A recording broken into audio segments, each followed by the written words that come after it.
ada ubur-ubur beracun yang warna coklat segini. Ya, kebetulan mungkin lagi apes atau gimana sih saya kesengat gitu. Bahkan air mata, bahkan darah pun saya korbankan. Nah, di studio Kartika Podcast sudah hadir Sertu Sandi dan Sertu Koat Reza. Siap. Selamat datang di Kartika Podcast. Makasih. Ya, mereka ini adalah peraih medali emas pada SEA Games di Kamboja tahun ini, tahun 2023. Gimana nih perasaannya? Seneng banget sih Mbak, karena kan ini pertama kali dapat emas juga. Sebelum-sebelumnya saya nggak pernah dapat emas, udah kayak 8 kali SEA Games, perak, perunggu. Kebetulan di SEA Games kali ini saya dapat emas, jadi seneng banget sih. Kalau Sandi? Saya lebih terharu dan gak nyangka ya. Berkat proses yang sangat panjang, melelahkan, bangkit, jatuh, berdiri. Akhirnya Allah Subhanahu wa Ta'ala mengizinkan saya untuk mendapat medali emas. Ya, selamat ya atas prestasi yang diraih, mengharumkan nama Indonesia di kancah internasional. Siap. Tentunya juga mengharumkan nama TNI Angkatan Darat ya. Betul. Kalau boleh tahu, Sandi ini Siap. mulai mengawali menjadi atlet karate ini sejak kapan? Tahun 2002 Mbak, ketika Piala Dunia. Pada saat itu saya nonton bola, ada rasa bangga ketika atlet-atlet bisa membawa negaranya masing-masing, bisa mengenalkan negara masing-masing lewat olahraga. Di situ saya mulai terpacu. Oh iya, saya ingin sukses seperti itu. Kebetulan orang tua saya, bapak, mengenalkan saya lewat karate. Dari situlah saya mulai fokus sesuai dengan motivasi saya. Saya ingin di level kancah dunia lewat karate itu. Jadi sampai sekarang saya nonstop sampai Olimpik akan saya kejar terus, insya Allah. Olimpik kapan ini? Di Paris ini kan nggak ada karate. Ya. Mudah-mudahan tahun 2028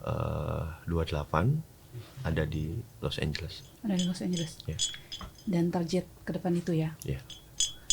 Berarti orang tua juga atlet karate? Bukan, orang tua nggak. Tapi Bukan. orang tua yang memperkenalkan karate kan? Betul. Karena lingkungan di tempat tinggal saya, di situ memang karatenya sangat bagus ya. Di situ karatenya terkenal juga. Jadi berkat lingkungan itu juga saya tertarik, karena banyak senior saya juga yang sudah mengharumkan nama bangsa. Di situ juga saya termotivasi. Ya, dan terinspirasi untuk bisa mengharumkan nama bangsa. Siap. Juga ya. Iya. Kalau Reza, gimana mengawali karir di sini? Pertama kali sih kelas 1 SD. Waktu itu mau masuk SD sama mama juga dimasukin juga ke berenang karena saya takut air. Awalnya sih gara-gara itu, lama-lama juga jadi berprestasi gitu. Baru 2 bulan latihan udah dapat medali gitu. Terus sampai sekarang. Iya. Ya. Wah, luar biasa ya. Padahal dulu saya juga sebelum masuk tentara latihan renang itu sampai hampir 5 bulan baru bisa loh. Siap. Mungkin nggak tahu ya, bakat kali ya, tiba-tiba jadi kayak suka aja gitu berenang gitu. Iya. Kalau dari ini medali emas sekarang ini yang diraih ini, boleh tahu nggak ini dari kelas apa saja? Kalau emasnya di kelas estafet mix, jadi 2 cewek 2 cowok gitu. Kalau yang perak di 100 meter dan yang perunggu di 50 meter gitu. Cewek dan cowok tadinya bareng? Iya, jadi cewek 2 cowok 2 gitu, 4 kali 100 meter. Jadi cowok dulu, cewek, cowok, cewek gitu. Itu durasi waktunya berapa lama? Totalnya kita kan rekornas ya kemarin. Kalau nggak salah saya 4 menit 05, 3 menit 05. Jadi per orangnya tuh yang perenang pertama dia berenang 43, perenang kedua 50, perenang ketiga 42 dan saya 49 waktu itu gitu. Iya. Dan tentunya itu semuanya diraih dengan latihan dan kerja keras ya. Iya. Tapi saya dengar juga tadi pagi sebelum kesini renang dulu. Iya, latihan dulu karena 2 bulan lagi ada perlombaan lagi. Kalau nggak renang? Nggak tahu, nggak enakin aja badannya gitu. Gitu. Oke. Kalau Sandi? Siap. Ini pada kelas apa saja nih? Komite minus 84 kg. Ini perorangan, Mbak. Kalau ini perunggu komite tim. Jadi main 2 kelas. Kalau komite tim itu bagaimana? Bergu? Bergu siap. Berapa orang dalam satu regu? Satu regu 5 orang, Mbak. Hmm. Jadi agregat 3 pemenang itu yang menang. Dan itu dinilai dari Dari selama 3 poin, saya ulangi 3 menit, dan selisih angkanya 8 poin. dari kekompakan juga. Enggak, kalau saya sparring, Mbak. Jadi fighting. Siap. Fighter ya. Siap. Kalau untuk yang 84 kg, ini dari berat badan berarti Berat badan, siap. Berat badan minus 84 kg. Jadi maksimalnya itu 84, minimalnya 75. Jadi di antara itu saya berat badan yang sama. Kalau berat badannya nih Siap. kurang pada saat mau bertanding itu gimana? Siap. Jelas ada diskualifikasi. Jadi tidak boleh main sebelum pertandingan dimulai. Jadi jauh-jauh hari kita persiapkan. Gitu. Kalau misalnya berat badan kurang berarti Tambah. vitaminnya yang ditambah ya. Makanannya ditambah, latihannya diatur. Siap. Iya. Kalau selama latihan ini, Siap. berapa lama kemarin persiapan untuk SEA Games? Selesai SEA Games Vietnam, saya langsung persiapan SEA Games Kamboja ini. Jadi kurang lebih 1 tahun. 1 tahun? Siap, kurang Itu lebih. di TC atau Di tes ya, Mbak. itu di apa namanya ya? Kalau di Sentralisasi. karate itu ada kayak di karantina gitu. Ya, di karantina kita terpusat, latihan terpusat. Kebetulan kita latihannya di Ben Hill, masih di Jakarta juga. Kalau kita masih di Jakarta juga, latihannya di GBK juga terkadang, dan masih sentralisasi di Jakarta juga. Jadi memang disentralisasi, disiplin yang keras. Tapi pada saat di karantina itu boleh keluar. Jelas ada aturannya, Mbak. Aturannya yang diterapkan oleh manajer. Ada waktunya keluar, ada waktunya tidak. Bahkan kita pada saat Lebaran kita tidak boleh keluar, gitu. Bahkan pada saat puasa juga kita menjaga social distancing masih. Jadi kita tetap sentralisasi, tidak boleh kemana-mana demi meraih cita-cita kita. Iya. Siap. Yang tentunya menghasilkan medali emas saat Siap, ini ya. siap. Kalau Reza ini kan di fin swimming. Iya. Boleh diceritain nggak seperti apa sih renang fin swimming ini? Fin swimming tuh lebih ke harus kuat kaki sih Mbak gitu. Karena kan dia pakai alat, beda kalau sama berenang. Kalau berenang kan cuma pakai tubuh kita sendiri. Kalau pakai alat kan otomatis ada satu titik yang kita emang harus lebih kuat dibanding badan yang lain gitu. Karena kan saya juga basicnya di berenang, itu kan lumayan agak beda ya walaupun sama gerakannya, tapi agak beda gitu. Jadi emang bener-bener fokusnya buat di kaki dan kaki gitu. Tapi juga menggunakan alat bantu juga ya kalau nggak salah. Iya, fin swimming pakai fins. Kakinya pakai fins dan nafasnya pakai snorkel. Ini berapa kali bolak-balik itu? Kalau latihannya tiap hari, latihannya paling 3-4 ribu per sesi gitu.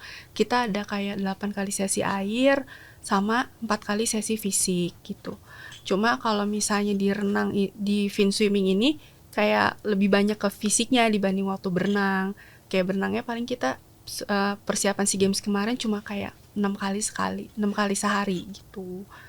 Kayak gitu aja sih Mbak, cuma bedanya ya lebih asik aja karena kan kita kan pakai alat ya. Jadi mungkin ini juga olahraga baru kan buat saya. Selama ini saya berenang, jadi pindah ke fin swimming jadi lebih ngulik lagi aja gitu Mbak. Tapi sama ya seperti Sandi, kalau kemarin di karantina juga? Oh sama Mbak, cuma kalau saya dari bulan Januari aja, dari Januari gitu. Berapa lama kemarin persiapannya? 5 bulanan Mbak, 5 bulanan. Itu setiap hari latihan renang terus? Iya, setiap hari. Kecuali hari Minggu. Kalau hari Minggu kita off semuanya. Boleh pesiar ya? Boleh. Kalau hari Minggu boleh pulang ke Bandung. Oh boleh. Iya. Tapi habis itu Senin pagi harus udah di Jakarta? Siap, Senin pagi udah latihan. Gitu. Ini memang target awal meraih medali emas atau bagaimana? Awalnya tuh kan saya pelatnasnya sebenarnya bukan fin swimming kan. Pelatnas saya ini berenang. Cuma waktu itu ada kayak pemotongan tim. Awalnya saya pindah fin swimming itu gara-gara pemotongan tim. Karena waktu itu pelatnas berenang itu maunya yang bibit junior, yang kecil-kecil. Sedangkan saya kan di pelatnas sudah dari 2009 kan. Udah berumur lah ibaratnya di pelatnas berenang. Makanya waktu itu kebetulan dicoret dari pelatnas. Nah, ya udah dicoret dari pelatnas, gimana ya? ya udah deh coba fin swimming, karena fin swimming itu rata-rata umurnya umuran sesaya gitu. Saya juga soalnya mau masuk SEA Games lagi kan, karena target saya emang pengen dapat emas di SEA Games. Selama ini udah 7 kali saya nggak pernah dapat emas di SEA Games, kayak 7 kali itu 7 tahun. enggak 7 kali SEA Games dari Oh, mulai 7 kali. 2009 sampai 2000 kemarin ini total 8 kali SEA Games kan. Yang 7-nya itu dari olahraga renang dan satu lagi ini fin swimming gitu. Dan baru Iya, jadi nyobain lah. Pertama kali di Slacknas pertama, abis itu langsung masuk SEA Games. Nah, baru di Slacknas kedua saya baru dipanggil di bulan Januari itu. Langsung masuk tim dah. Abis itu, kayak gitu Mbak. itu gimana bisa terpilih masuk tim ke FinSwim ini? Awalnya gara-gara peringkat sih kan, kalau berenang kan 8 orang gitu, yang waktunya paling kencang itu yang diambil 1-2-nya. Waktu itu saya masuk di 50, 100, 200 orang pertama di Indonesia. Jadi langsung masuk otomatis gitu. Memang dari sekian ratus itu cuma Reza sendiri? Saya sama ada 2 kan, jadi seluruh Indonesia perwakilannya 2 orang. Kalau iya sama Yang orang Banten gitu. Jadi itu tim saya juga di estafet kemarin. Sipil ya tapi? Iya sipil, iya sipil. Kalau fin swimming nggak ada yang tentara. Iya semuanya sipil. Tapi ini Iya saya tentara doang, juga iya. berhasil mengharumkan nama TNI ya. Siap. Kalau Sandi, Siap, memang target awal ini emas ya? Mas. Penantian yang cukup panjang. Berapa Medali tahun emas menanti itu. emas? Ya 8 tahun, 6 tahun, 7 tahun. Penantian yang sangat panjang. Mulai dari perunggu bertahap sampai emas. Jadi ini dengan susah payah Mbak saya raih. Saya pun ngelepasnya tidak akan dengan mudah. Saya akan mempertahankan ini habis-habisan. Ketika saya ada kesempatan lagi, saya akan habis-habisan. Karena meraih ini sangat susah. Butuh pengorbanan, waktu, keringat, bahkan air mata, bahkan darah pun saya korbankan. Yang paling penting waktu sih. Karena pada saat yang lain libur, saya latihan. Pada saat yang lain tidur, saya latihan. Tiada hari tanpa berlatih. Dan saya lebih banyak menganalisa. Latihannya bukan hanya latihan lelah, capek, tapi cerdas. Karena karate sekarang ini Mbak, dia harus cerdas. Dalam waktu 3 menit itu ya poin 1, menang beda 1 ataupun beda jauh, tetap menang. Itu yang dibutuhkan. Jadi selain kita harus kuat, tapi kita juga harus cerdas. Siap. Tentunya selama ini sudah totalitas banget ya. Sangat totalitas. Kebetulan saya mencoba experience baru ketika pada saat SEA Games lalu, ketika bulan puasa saya tidak pernah puasa, Mbak. Saya fokus pada berlatih. Itu tentang keyakinan. Sekarang saya coba dengan cara jalan yang lain untuk meraih medali emas ini dengan puasa, Mbak. Non-stop. Saya yakinkan. Bahkan sholat malam tidak pernah saya tinggalkan. Termasuk sholat sunnah. Serta tahajud juga. Siap. Saya tidak pernah saya tinggalkan. Selain itu saya jaga silaturahmi dengan orang tua, dengan rekan-rekan, guru, pelatih dan lain-lain. Saya jaga betul. Karena sekecil apapun kita buat kesalahan, prestasi ini akan selesai. Betul. Sekali kita buat kesalahan akan selesai. Itu yang saya jaga. Dan akhirnya luar biasa Mbak. Saya nggak menduga, tapi saya menjalankan saja. Kalau Allah sudah mentakdirkan ini rezeki saya, ngambilnya pun gampang. Betul. Di karate ini Mbak, komite alhamdulillah masih bisa berbicara. Saya alhamdulillah menyumbangkan satu medali emas di kelas komite. Alhamdulillah saya nggak nyangka ini suatu karunia Allah yang harus saya jaga intinya. Siap. Iya. Intinya mengucapkan syukur ya. Betul. Atas prestasi yang diraih, tentunya tidak lepas dari kerja keras, doa, dan Siap. tentunya yang paling utama restu orang tua. Siap. Betul nggak? Betul Pak. Gimana kemarin nggak pulang saat lebaran? Orang tua gimana nih? Nggak pulang Mbak. Itulah pengorbanan. Iya. Pengorbanan waktu, saya nggak pulang. Tapi saya kasih pemahaman juga. Ada sesuatu yang harus saya raih yang akan menjadi sejarah untuk diri saya pribadi, keluarga, termasuk TNI AD dan Indonesia Raya jelas. Saya ingin menciptakan sejarah. Ini hanya batu loncatan saya sebelum saya ke Asian Games bahkan Olimpik. Bahkan ini motivasi yang harus tahan hentinya saya tingkatkan dan tingkatkan. Betul. Tetap semangat dan Siap. terus berlatih Siap. untuk persiapan pertandingan Siap. selanjutnya ya. Iya, Mbak. Selama ini mengikuti pertandingan-pertandingan, sudah medali apa saja yang diraih kalau untuk Reza? Paling tinggi sih masih games ini. Paling tinggi masih games. Selebihnya paling pon gitu aja. Nggak ada yang belum sampai ke Asian Games gitu, belum. Dulu sempat Asian Beach Game yang di laut, tapi saya peringkat 3 tapi kena diskualifikasi. Jadi ya udah, ini paling tinggi gitu. Kenapa waktu itu kena Diskualifikasi gara-gara ada peraturannya. Kalau misalnya finish itu kita kalau di OWS itu kita harus masuk kayak jalurnya gitu. Waktu itu saya tarung sama Uzbek apa siapa gitu. Jadi gini ya, pukul-pukulan di air biasa lah, pukul-pukulan. Habis itu kita harusnya dua-duanya masuk corong. Lah kita gini malah di sebelahnya corong, terus kita akhirnya masuk ke jalur gitu, finish, nah diskualifikasi. Jadi yang dapat yang orang kelima. Padahal kita tarung buat orang ketiga kan. Iya. Jadi kita berdua di dis, yang kelima yang masuk orang Hong Kong gitu. Itu sengaja itu dilakukan? Enggak, karena Enggak ya? kita juga nggak pernah sampai finish tuh kayak gini. Biasanya awal-awal kayak gini, habis gitu kita kayak lepas. Kita itu dari awal sampai akhir 1, 2, 3, 4 bener-bener kayak hajar-hajaran di laut gitu. Jadi udah sampai ada yang kena kartu kuning, udah diperuitin wasit, cuma ya udah. Kayak gitu, nggak sengaja Kalau juga. kemarin pada SEA Games, lawan terberat dari negara mana? Vietnam aja. Yang lainnya masih Enggak, Vietnam lawan saya, lawan yang paling lawan banget itu Vietnam udah. Berapa kali pernah bertanding dengan Vietnam? Pertama kali, karena kan saya pertama kali juga ikut fin swimming kan gitu. Kalau di berenang Singapura, cuma kalau untuk fin swimming ini Vietnam. Lawan terberat ya. Iya. Tapi terkalahkan juga nih. Iya, yang ini terkalahkan, yang ini kalah, ini kalah. Tidak masalah, yang penting berhasil meraih medali emas dong. Siap. Ini merupakan suatu kebanggaan tersendiri ya. Kalau Sandi, Siap. sudah pernah meraih medali apa saja nih selama terjun di karate? Saya 4 medali emas PON. Lalu SEA Games ini di Malaysia 2 perunggu, di Filipina 1 perak, di Vietnam 1 perak, lalu di sini 1 emas 1 perunggu.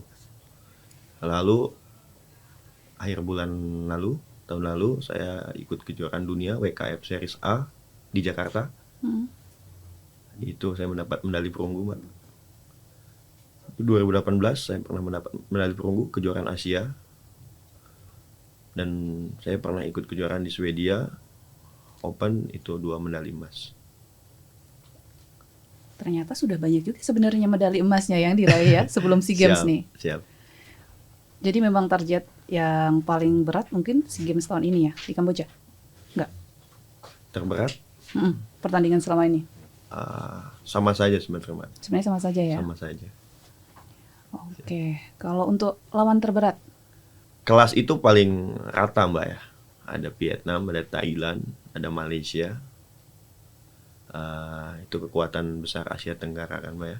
Jadi negara itu yang menurut saya sama rata. Gitu. Jadi saya nggak menganggap terlalu berat, nggak terlalu rendah. Saya anggap biasa, sama rata.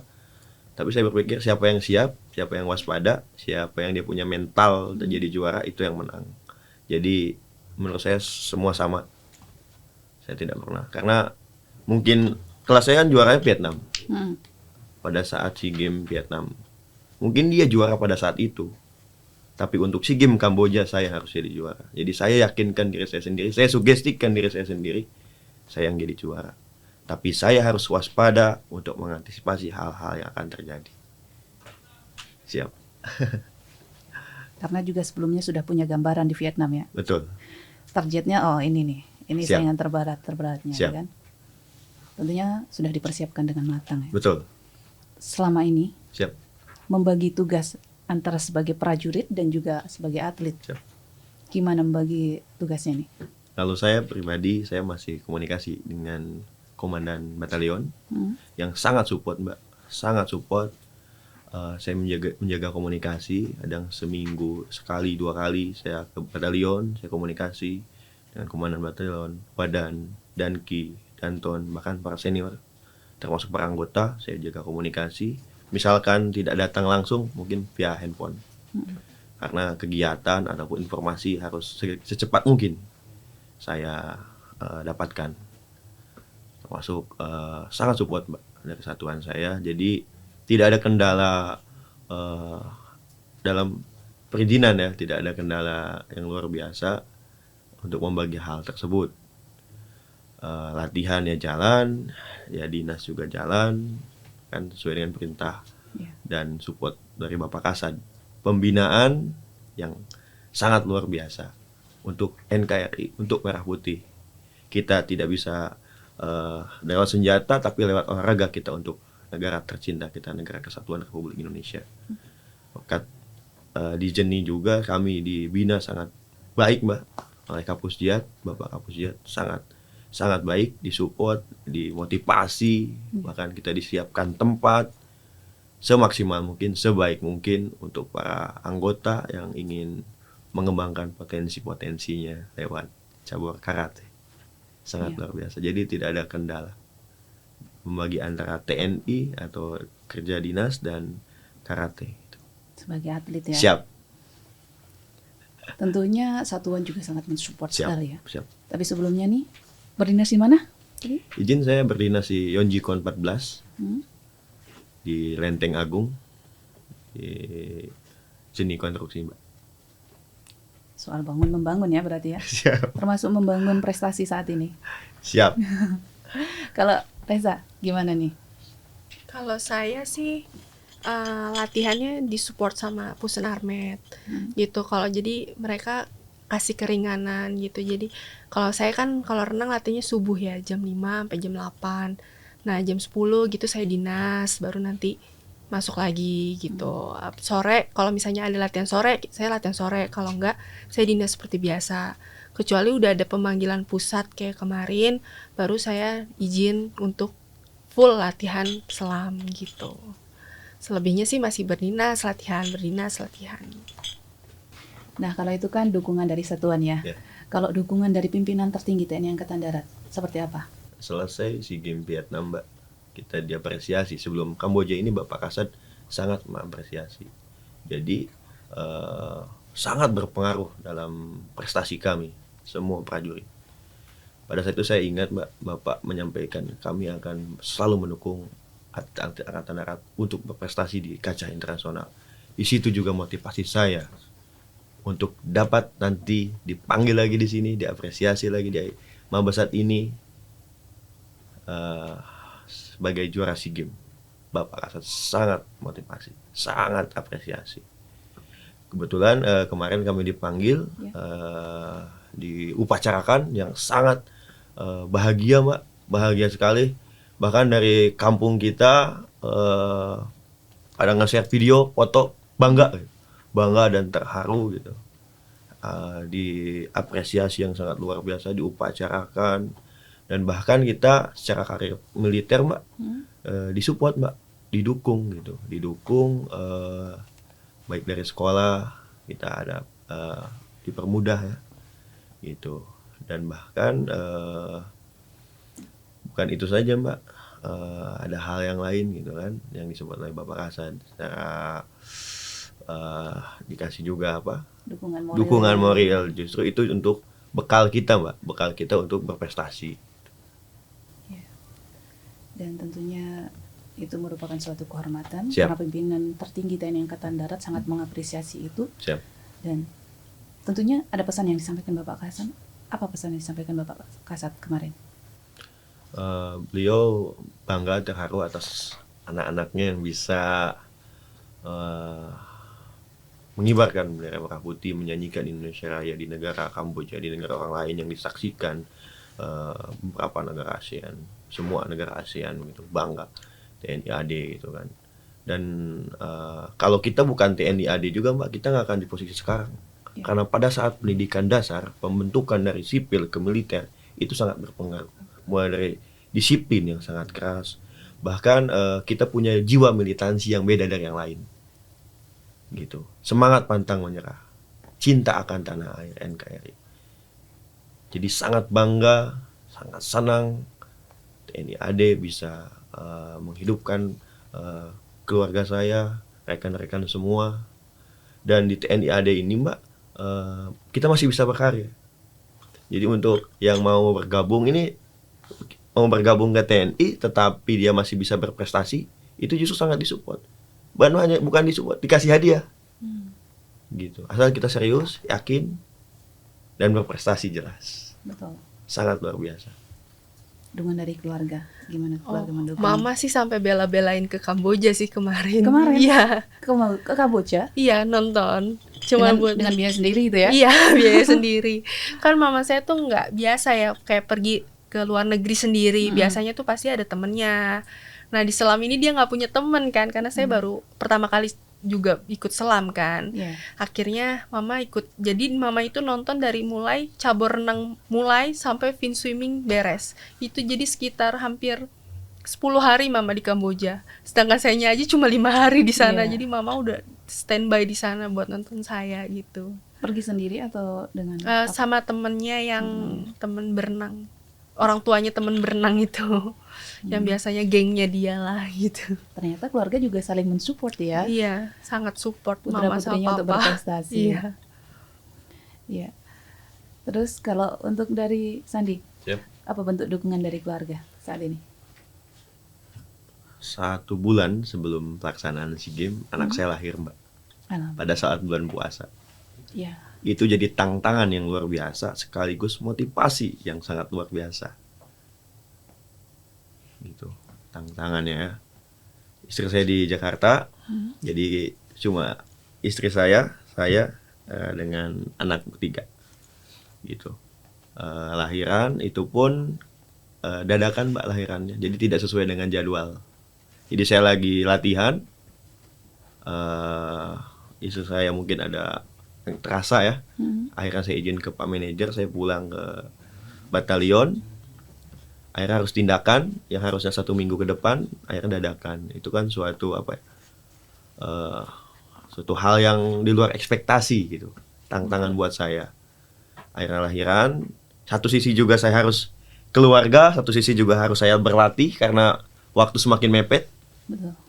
Gitu. Tapi harus saya membagi. Di mana repotnya yang luar biasa Mbak ketika istri baru lahiran ya.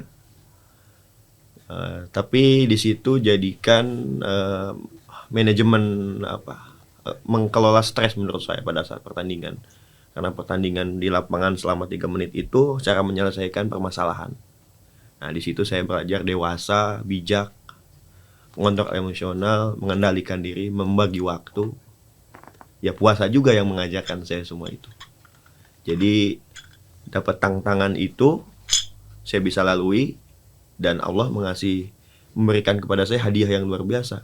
Jadi salah satunya saya persembahkan untuk anak saya tercinta yang baru lahir. Jadi medali emas ini spesial untuk kelahiran putra pertama ya? Siap. Selamat ya atas kelahiran putra pertamanya. Dan juga meraih medali emasnya. Siap, juga. Untuk Reza juga ya. Iya, terima kasih Mbak. Ya, kalau harapan untuk kedepannya, kalau untuk Sandi dulu ya, apa nih harapan kedepannya? Harapan kedepannya saya bisa memberikan medali emas di Asian Games di Cina tahun ini, bisa bertanding di Olimpik Las Vegas, ya, dan dimanapun berada saya bisa berprestasi untuk TNI AD dan bisa memberikan motivasi, support, izin untuk rekan-rekan prajurit TNI AD dan masyarakat umumnya untuk berprestasi bukan hanya di kancah nasional bahkan di kancah internasional. Betul. Siap. Kalau untuk Reza gimana? Kalau target kedepannya sih lebih ke ya Asian Games, karena kan paling dekat kan.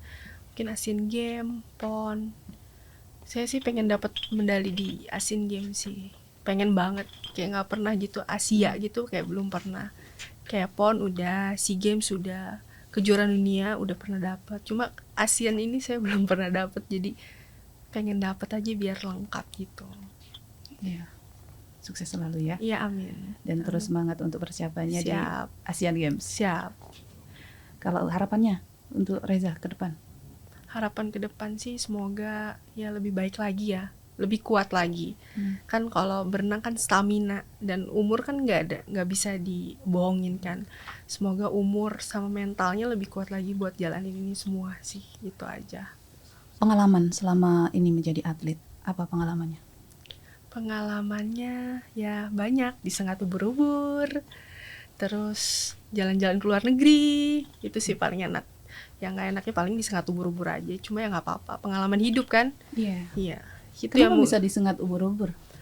waktu itu PON di Jawa Barat, Hmm? kebetulan di Indramayu. Jadi kan saya turun di nomor 5.000 meter laut gitu. Pas lap terakhir, pas mau finish ada ubur-ubur beracun ya sekitar segini. Saya juga kurang ngerti kenapa ada ubur-ubur itu. Tunggu, itu di laut apa di kolam? Di laut. Jadi saya tuh turunnya waktu PON itu kan PON Jawa Barat tuh saya dapat 7 emas. 6 emasnya di kolam, 1 emasnya di laut. Nah, pas nomor terakhir itu di laut, pas mau finish ada ubur-ubur beracun yang warna coklat segini. Ya, kebetulan mungkin lagi apes atau gimana sih saya kesengat gitu. Cuma alhamdulillah nggak apa-apa sih. Cuma ya ada bekas tato alami aja. Tapi waktu itu langsung ditangani sama medis ya? Iya, langsung nyut-nyutan dikit lah, nggak apa-apa gitu. Dibanding dapat emasnya masih nggak apa-apa. Iya betul. Tapi tetap semangat terus dalam berlatih ya. Siap. Itu menjadikan semangat juga karena Iya, pengalaman juga. iya, pengalaman. Setiap capek, lelah gitu. Ah, ini aja lewat, apalagi Iya. gitu. Iya. Betul. Kalau Sandi, Siap. apa nih pengalaman selama menjadi atlet? Pengalamannya saya banyak kenal apa di berbagai negara ya, atmosfer berbagai negara mulai dari benua Asia, Eropa, Afrika, bahkan Amerika. Jadi saya banyak mengalami atmosfer lingkungan termasuk saya banyak kenal orang-orang hebat lewat karate, Mbak.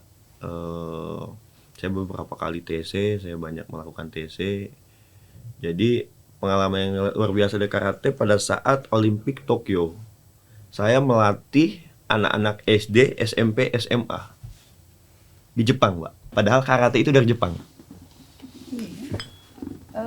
Aneh ya. Maksudnya harusnya kan pelatihnya dari Jepang loh. Ini kan Siap. dari Jepang. Iya. Kenapa Betul. waktu gimana ceritanya? Pada bisa saat itu saya dipilih? diundang oleh wali kota Machida. 1 bulan saya di situ.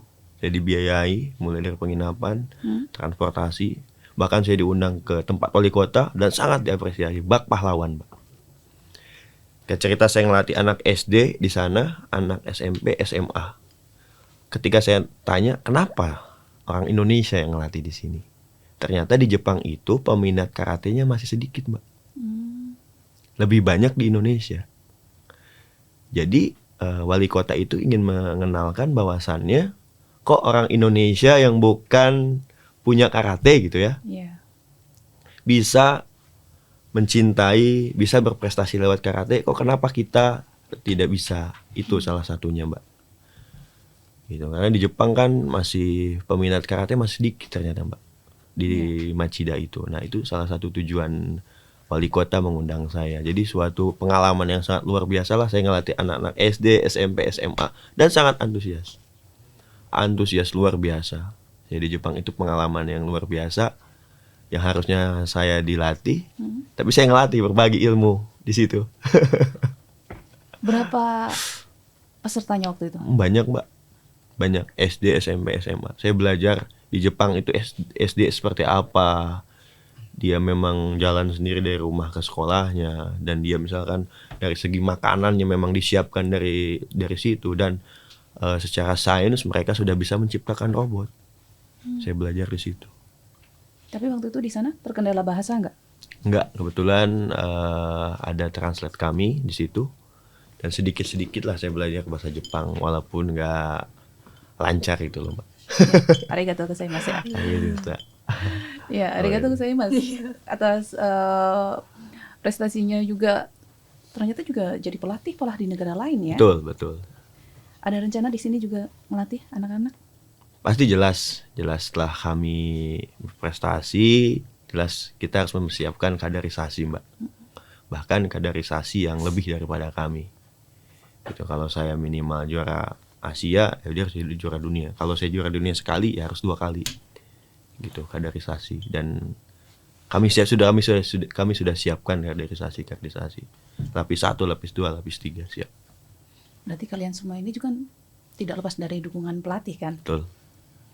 Apa nih yang paling berkesan dari pelatih saat ini? Pelatih yang meninggalkan keluarga demi merah putih, menghabiskan waktu, tenaga dan pikirannya untuk mendidik, untuk membentuk kita demi satu tujuan, berkibarnya merah putih di podium paling tinggi, menyanyikan Indonesia Raya. Mereka korbankan pekerjaan anaknya. Jadi support pelatih yang sangat luar biasa, tanpa henti. Luar biasa. Dan jelas doanya, Mbak, keikhlasannya. Betul. Tanpa keikhlasan dan doanya mungkin kita tidak bisa mendapat medali emas ini. Betul. Dan akhirnya bendera merah putih berkibar di Kamboja. Siap. Paling tinggi. Paling tinggi ya. Menyanyikan Indonesia Raya. Disaksikan oleh negara lain. Iya. Tentunya dengan haru dan semangat dan penuh kebanggaan ya. Siap. Kalau dari Reza, apa? Kalau pelatih sih menurut saya orang yang sangat penting ya. Karena dimana kita lagi down, dimana kita lagi capek, lagi nggak tahu harus ngapain, dia yang semangatin kita gitu. Tiap kali kan kita latihan capek, tapi kan mungkin dia juga lebih capek. Betul. Mikirin target kita apa, mikirin kita harus ngapain, programnya apa, belum pertanggungjawabannya dia ke negara gimana gitu kan. Kayak mungkin menurut orang lain atlet lebih capek, tapi menurut saya pribadi tuh pelatih yang jauh lebih capek daripada atletnya. Jadi hebat banget sih mereka itu bisa jadiin, karena kan di timnas itu nggak 1-2 orang, kita kan ada 16 kepala dengan tipe-tipe sifat yang berbeda. Betul. Mereka harus misalnya nanganin saya gimana, nanganin teman saya gimana, kan nggak bisa disamaratain. Iya. Tapi mereka bisa nyatuin satu tim itu, bisa jadi teman, bisa jadi keluarga, bisa jadi orang tua buat kita, buat merah putih sih, buat Indonesia gitu. Saling mensupport dan saling menguatkan ya. Iya. Terakhir nih, Ya. apa pesan yang ingin disampaikan kepada sahabat Kartika Podcast? Sandi. Saya dulu. Siap, Mbak. Lebih banyak pesannya minimal berbuat terbaik untuk diri sendiri. Jelas tidak membuat kesalahan sekecil apapun. Ikuti alur dan tracknya sesuai dengan alur dan tracknya. Jangan pernah mencoba-coba hal yang dilarang. Minimal tuh, Mbak. Tapi lebih baiknya kita berprestasi. Berprestasinya seperti apa? Sesuai kemampuan kita. Kalau misalkan belum bisa jadi atlet, bisa jadi pelatih. Betul. Tapi pelatih yang menciptakan atlet lewat olahraga. Kalau tidak bisa jadi pelatih, jadi wasit yang bisa berkontribusi untuk negara dan bangsa. Kalau tidak bisa juga, minimal tidak menjadi air yang keruh. Ya, sukses selalu ya. Siap. Kalau Reza? Kalau pesan saya sih buat yang masih muda, yang masih baru mau merintis mungkin menjadi atlet atau mungkin mau menjadi TNI gitu. Sebenarnya sih semua tuh dilakuin dari hati ya. Kalau hati kita mau, kalau hati kita oke, sesulit apapun rintangannya pasti bisa dilewatin. Pokoknya semua tuh berawal dari hati, jangan dari paksaan. Siapapun, mau itu siapa, saudara, orang tua sekalipun, kalau misalnya itu bukan dari hati kamu, jangan kamu lakuin. Tapi tentu dari sisi yang positif ya, jangan yang negatif. Betul. Gitu aja sih. Ya, karena setiap manusia pasti memiliki bakat yang Dan terpendam. iya, dan itu kemampuannya perlu- sendiri. Betul. Betul.